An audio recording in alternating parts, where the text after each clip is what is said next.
পরীক্ষার হলে অনেক সময় খেয়াল পড়ে না, তখন চোখ বন্ধ করলে পড়াটা মাথায় আসে না। কারণটা কি জানো? চোখ হচ্ছে আমাদের প্রায় 80% সেন্স, মানে আমাদের ব্রেইনের যে খরচ 80% চোখ করে। কে করে? শোনো, একজনের চোখের দিকে তাকাইলে বোঝা যায় না সত্যি বলতেছে না মিথ্যা, এ ভালো চাচ্ছে না খারাপ, বোঝা যায় না? বলে না, চোখটা মানুষের মনের যে প্রতিচ্ছবি সেটা চোখের মাধ্যমে প্রকাশিত হয়। তোমার একটা পড়া মনে আসতেছে না, তার মানে ব্রেইনে যে জায়গায় পড়াটা রাখছো সেই জায়গা থেকে নেটওয়ার্ক ঠিকভাবে কানেকশন পাচ্ছে না।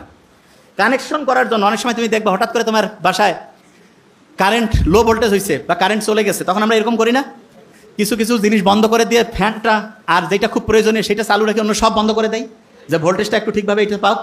ঠিক তেমনি করে তোমার ব্রেইনের ভোল্টেজে তখন কম বেশি হয়েছে, এই ভোল্টেজটা তখন কীভাবে আসবে? ঠিক চোখ বন্ধ করছো না, তখন এই শক্তিটা তো খরচ আর হচ্ছে না, তখন ও খুঁজতেছে পড়াটাকে, এবং পড়াটা খুঁজে আলহামদুলিল্লাহ চলে আসলো। আরেকটা জিনিস দেখবা, হঠাৎ করে তোমার একটা পড়া মাথায় আসতেছে না, দেখিও পরীক্ষার হল থেকে বাড়ি হইছো, ওই সময় মাথায় আসছে, হয়েছে এরকম হয় না?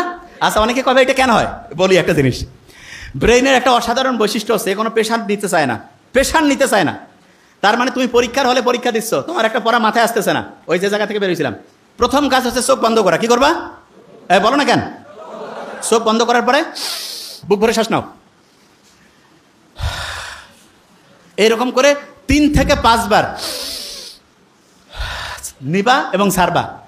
ওই সময় ব্রেইনের যেই জায়গাটায় তথ্যটা রাখছিলা সেইটার সাথে নেটওয়ার্কিং ব্যবস্থাটা স্ট্রং হয়ে যাবে, দেখবা যে ইনশাআল্লাহ মাথায় চলে আসছে। আর যদি না আসে তখন ওই প্রশ্নটা একটু রিজার্ভে রাখবা, রেখে ওই জায়গাটা ফাঁকা রেখে অন্য জায়গায় হচ্ছে পড়া শুরু করবা, অন্য জায়গায় লেখা শুরু করবা, এবং করার পরে হঠাৎ করে দেখবা চট করে মাথায় চলে আসছে, হয় না? হয়, তখন ওই জিনিসটা লিখবা। ক্লিয়ার?